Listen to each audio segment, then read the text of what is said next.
Epstein. How did you first become friends? How did you meet? Yeah, to some extent, a stretch to say that as it were, we were close friends. I mean, we were. For years, Prince Andrew insisted the story was over. The friendship was done, the chapter closed, the questions answered. But right now, everything he believed was safely buried is being dragged back into the light all at once. Not quietly, not slowly, and not in a way he can control anymore. With investigations converging from multiple directions and a critical deadline closing in. This moment isn't just uncomfortable for Andrew, it's dangerous. Because what's happening now isn't about rumors resurfacing. It's about records being forced open, and once that happens, it's no undoing it. And the pressure didn't start overseas. It started at home, inside Parliament. Members of Parliament have just launched a full-scale inquiry that goes far beyond symbolism or routine oversight. This isn't background noise or a procedural audit. The Public Accounts Committee is digging directly into Crown Estate leases and royal financial arrangements. And for the first time, Prince Andrew's long-protected dealings are squarely in their scope. This committee doesn't just ask questions.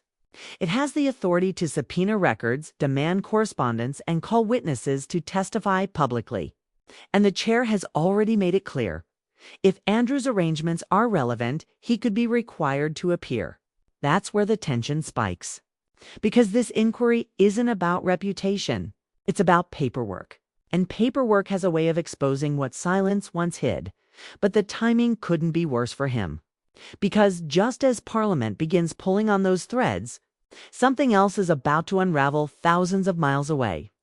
December 19th marks the forced release of a major batch of documents under the Epstein Files Transparency Act in the United States.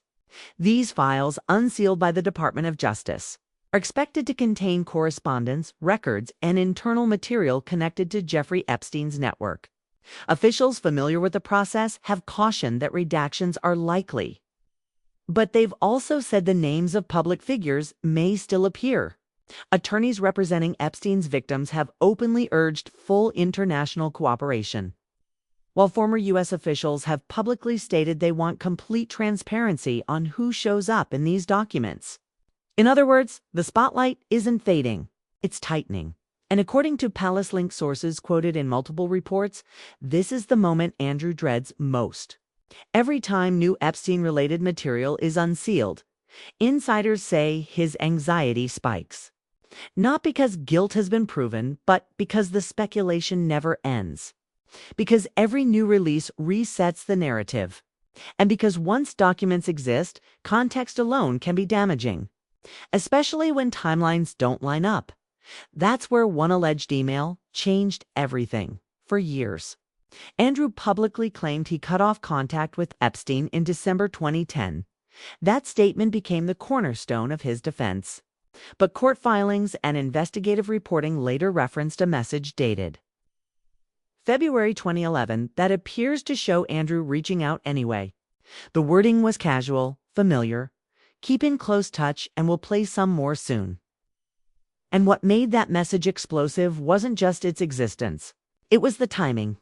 Reports say it was sent the same day a photograph linking Andrew to Virginia Giuffre first surfaced publicly. The very moment questions began. Records suggest contact may have continued. To be clear, none of this has been proven in criminal court. These details come from legal filings and reporting, not convictions. But investigators don't focus on proof first.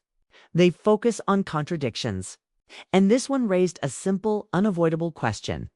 If the friendship truly ended when he said it did, why does this message exist at all? And that wasn't the only reported correspondence raising eyebrows. Years before the scandal exploded publicly, reports suggest internal concerns were already circulating. According to historian Andrew Loney and multiple media outlets citing his research, senior palace officials raised alarms about Andrew's association with Epstein as early as 2015. These concerns were allegedly documented and passed up the chain, reaching Queen Elizabeth herself. The palace has never confirmed this account. But Loney claims the response was effectively that pursuing the matter wouldn't change anything. He describes it as a blind spot, not ignorance, not lack of information, but an unwillingness to act. What makes this especially striking is who was delivering those warnings. Members of the Queen's household at the time reportedly included individuals with military and intelligence backgrounds. People trained to assess risk and protect institutional stability. According to reporting, they briefed the monarch on how the Epstein Association could damage the crown, yet honors continued. Silence remained the strategy, and the institution held that line for nearly a decade, until it couldn't anymore. When King Charles approved the removal of Andrew's name from the records of the Order of the Garter and the Royal Victorian Order. It wasn't just symbolic. These are centuries-old archives. Some date back nearly 700 years. Removing a name from them is almost unheard of. Royal watchers described it as the closest modern equivalent to erasure. Not a pause, not a suspension, a rewriting of history itself. And the message was unmistakable. Whatever protection existed before was gone. But even that didn't fully remove him, because despite losing titles, duties, honors, and public standing, Andrew remains eighth in line to the British throne. And changing that isn't simple. It isn't even domestic. Any alteration to the line of succession requires unanimous approval from all. Commonwealth realms under the Statute of Westminster. The last time a change was made, it took years just to remove male preference inheritance. Removing a specific individual would be exponentially more complex. Historically, the only way out has been voluntary abdication. There is no modern mechanism for forced removal. So the paradox remains. A man erased from records, stripped of identity, and pushed into isolation still technically remains eligible under the law. The system prioritizes continuity over optics, stability over scandal, and in Andrew's case, that rigidity exposes how outdated those rules can feel. But that legal technicality may soon be irrelevant, because three forces are now closing in at once. First, Parliament's inquiry into royal finances is moving forward, with subpoena power and public testimony firmly on the table. Second, the DOJ document release is imminent. And political voices in the U.S. are openly calling for full exposure of Epstein's network. And third, legal commentators are revisiting potential criminal exposure on multiple fronts, including misconduct in public office tied to alleged efforts to undermine a witness. The Metropolitan Police previously reviewed these matters. But attorneys argue new material could change everything. Virginia Giuffre has never backed down from her account. Andrew has denied it entirely. In 2022, the civil case ended in a settlement that admitted no wrongdoing. The money came from private royal funds, not taxpayers. But the reputational damage was irreversible. And now, with more documents about to surface, the past isn't just catching up. It's accelerating. December 19th isn't just another date. It's a collision point. Files, inquiries, politics, all converging at once. Andrew no longer controls the narrative. He can't wait this out. And for the first time, there's nowhere left to retreat. So the question isn't whether more will come out. It's how much. And whether the institutions that once protected him can survive what they allowed to stay hidden for so long even now? As the walls close in, Prince Andrew still has one thing most people in his position would have already lost: time, or at least the illusion of it. Because while investigators, politicians, and attorneys prepare for what comes next, Andrew remains physically untouched, legally uncharged, and officially free.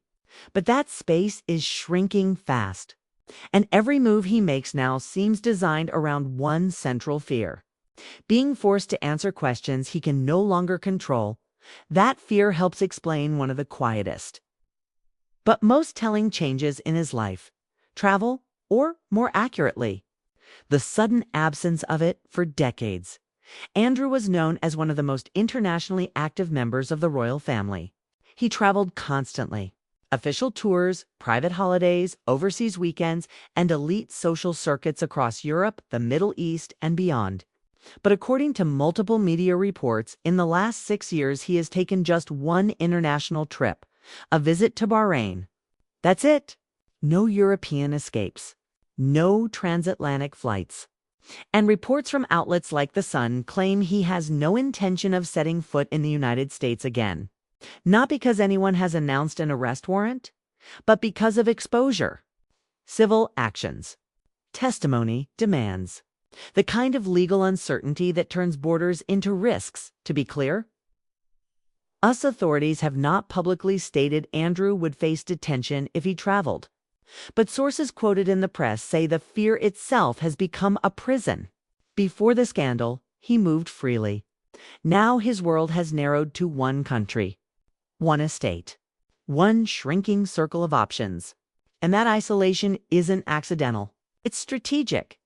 The FBI confirmed back in 2020 that it had formally requested assistance from the UK Home Office to interview Andrew. At the time, nothing came of it publicly.